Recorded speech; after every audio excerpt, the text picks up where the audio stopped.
Hey everyone, it's Lauren. I'm here with John Green. He's from Stoughton. I've actually known John for almost 20 years now. And today I'm here to talk with him something kind of unrelated to his business and more about his personal business. For those of you who don't know, August is Overdose Awareness Month, and on August 31st, it has become the world's largest annual campaign and a time to remember loved ones we have lost due to overdose. I think that drugs and overdose is something that has affected so many of us in one way or another. And John has been doing a lot to bring awareness to the community through his organization. And I was hoping he could talk a little bit more about that today with us. Yes, hi. Hey guys, John Green. I'm actually the founder of the Evan G Foundation. No First Time is our presentation that we speak in schools.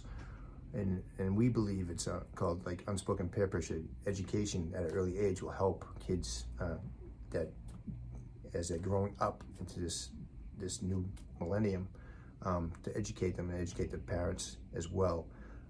So we've done over 35 schools and we were going strong, and then all of a sudden last year, the COVID hit and we haven't done nothing since. And I think because of people sitting still, not doing much, the mental addiction of it is really, taking a lot of people down, and that's what we need to talk about. And it's real, it's serious.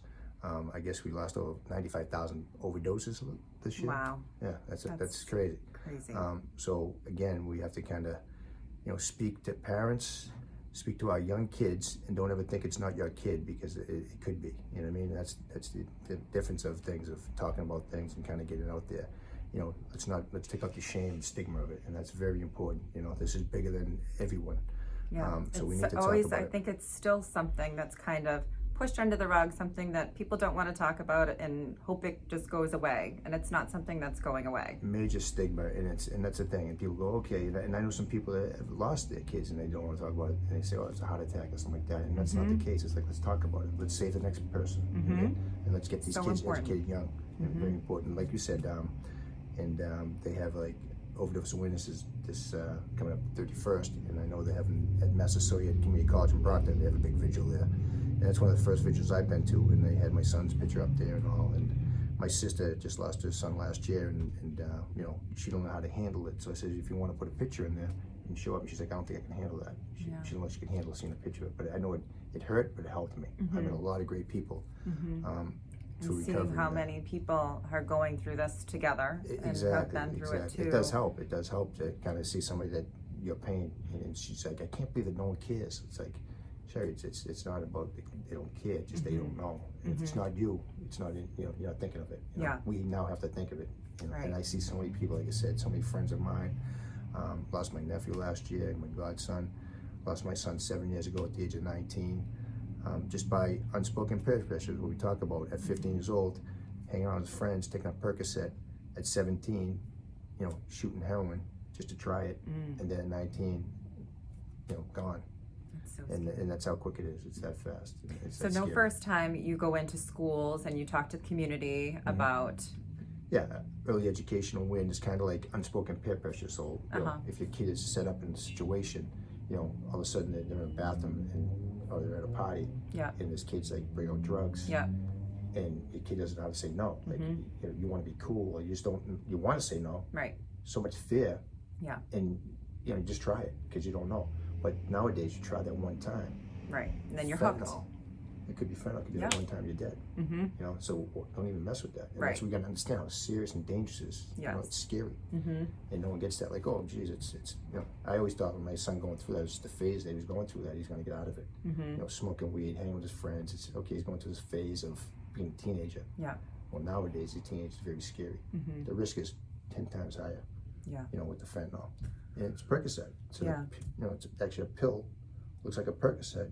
It's a fentanyl pill. You don't know what it's cheaper to be made. They don't know what to get.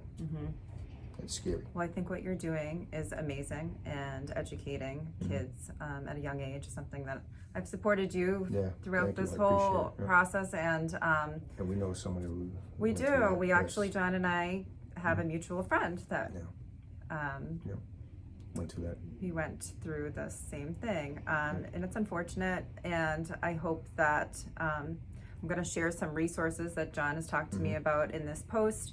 And if you can help somebody, if you can talk to somebody, we encourage you to do so. And if there's any last words you would like to say, John.